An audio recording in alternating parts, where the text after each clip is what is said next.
Hey there! In this video we're going to talk about ERC-6900. This standard, along with ERC-4337, provides us with some much needed flexibility at the account level in the Ethereum virtual machine. This flexibility gives us the ability to customize our account so that the power is in our hands to decide which keys and which smart contracts, in the form of plugins, get permissions over our account.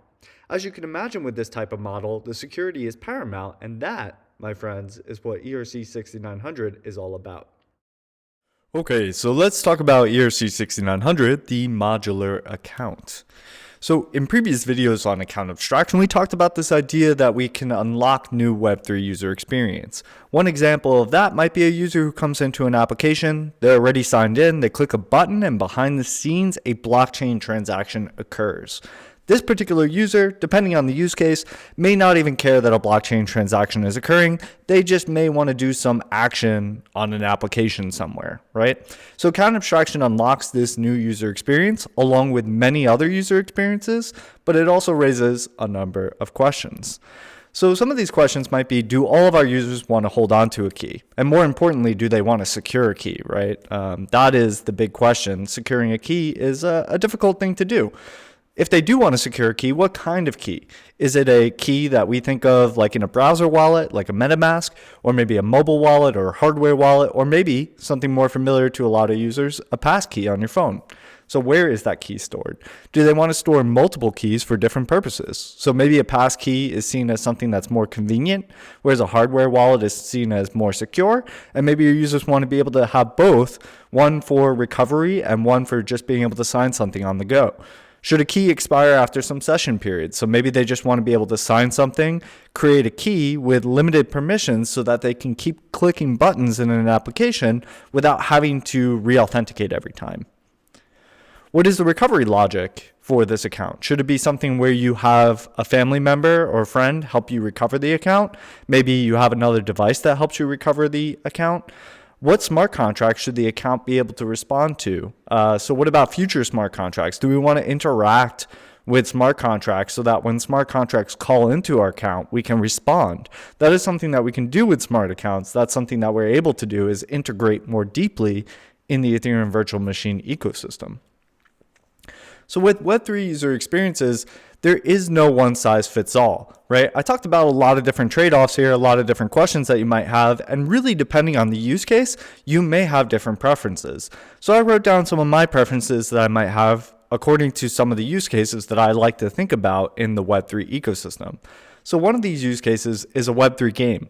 For me, what I care about in a game is frictionless onboarding, right? The first thing I want to do when I get into a game is figure out, do I care about this game? Is it any fun, right? If it's not fun, then I don't want to be playing it, right? So the first thing I want to do when I come into a game is just play it. I don't want to be thinking about securing a key for this game and thinking about what is the future of my account. I just want to see if I want to play it first. So maybe introduce me to accounts slowly as I invest more time and get more value against my account, right? That's something that would be interesting from a Web3 user experience point of view. And then eventually maybe the game allows me to top up my account so that I can make on-chain actions paying for the gas myself, right? For a social app, maybe it makes sense in certain cases to always pay for users' gas, right? If they figured out some other business model, maybe ad revenue or something like that, maybe they can always pay for users' gas and kind of chalk that up to their business expenses, right? Maybe they want to introduce something like a limited session key so that a user can authenticate once and to be able to click a bunch of buttons like liking a post or creating posts, and they want to just be able to do that without having to go through this process of signing something. Some users may want self-custody in this case, some may want convenience, and maybe a social app is able to accommodate both. In a payments app, a user may care mostly about frictionless onboarding when they're trying to receive funds, right? This is how payments apps often are able to expand their user base, is having users be able to easily send funds to their friends, right? So it may be important to be able to frictionlessly onboard to receive funds. Then, once they're on the payments application, they can pay for fees with a stablecoin, right? Maybe that's a stablecoin that the payments application expects their users to be using for most transactions. Finally, for a DeFi application, users might really care about high security. So being able to have multiple keys, multiple owners, having strong recovery mechanisms. This might be something that somebody who is doing very high value transactions may really care about in that case. So ERC-6900 allows us to get modular, where different users can express different preferences according to their what they're trying to do in the Web3 ecosystem. They could do this by, as you can see here, you have Alice's Modular Smart Contract Account on the left-hand side, Bob's Modular Smart Contract on the right-hand side. They can install plugins. And these plugins is what's going to allow them to express their preferences. They're going to say, this is what I want to be able to do in this ecosystem. So they could say, I want this plugin that's going to allow me to subscribe to this service, or I want this plugin that's going to allow me to have this user experience where I create a session key. All those things are determined by the logic of the plugin. So when you install these plugins, the plugins are going to have something that we're going to take a look at in a moment called a manifest. And that manifest is going to have install time permissions, which is inspired by Android.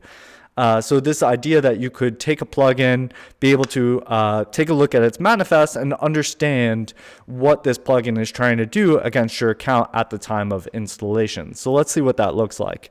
So here's a Modular Smart Contract Account on the left-hand side and a plugin on the right-hand side. The Modular Smart Contract Account, as you can see, has a couple NFTs, some Ether inside of it. And what it's trying to do through this particular user operation is it's trying to install the plugin. So we take a look at the plugin on the right-hand side, and inside of it, it has something called a manifest. And the manifest is going to specify what the plugin wants to do against the Modular Smart Contract Account. So in this case, this plugin has a function called execute with session key, and it also specifies that it wants to be able to spend native tokens. During installation, the Modular Smart Contract Account will take this manifest and understand those things that the plugin is trying to do, and it will install it on the Smart Contract Account.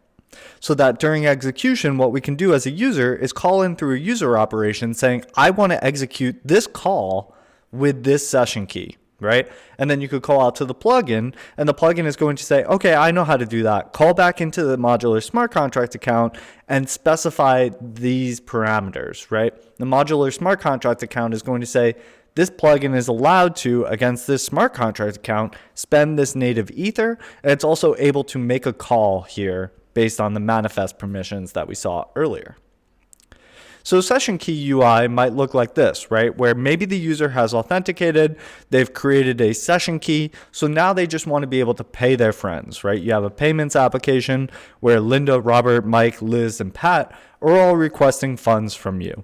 Now what you want to be able to do is maybe just be able to click these buttons, right? You're already authenticated into the application, so you don't care about re-authenticating at this point. You don't want to have to sign something for every button that you click and wait for a transaction to go through. You just want to be able to pay, right? So if I click Linda, Robert, Mike, then I might just see paid, right? Behind the scenes, this could be going out to a blockchain transaction. Maybe I don't even care, right? All I want to be able to do is pay my friends through this payments application. Okay, so hopefully this image looks a little bit familiar from some of the previous videos that we went over. Basically, we have some users who are trying to send some user operations on chain through a bundler. And the bundler is submitting that through a transaction to the entry point.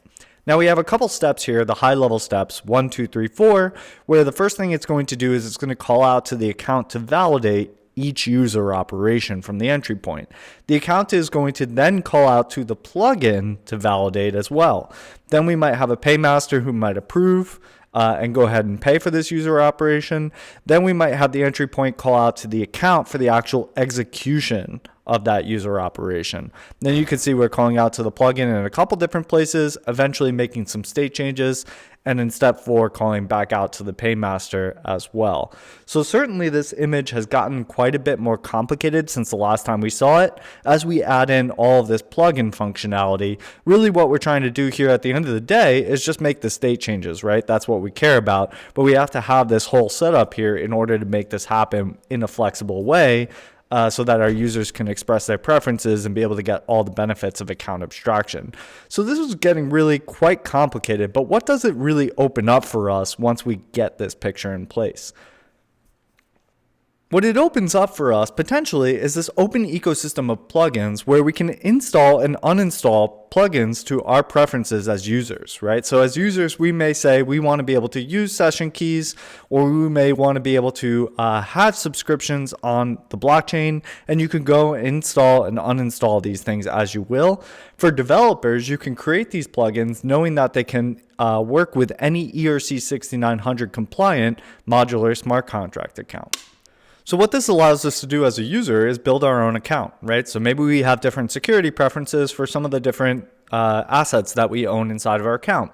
And we want to be able to respond to certain things on chain. You could see here that I'm not really a designer, right? This doesn't look very great, but you can imagine like the ability to be able to configure an account against a different application so that you can say like, I don't ever want to be able to spend this NFT unless I go through this very specific security procedure, right? But maybe this passkey over here, I want to be able to send this to my friend because I'm going out and I want to be able to transfer the concert ticket over to them via my mobile wallet, right?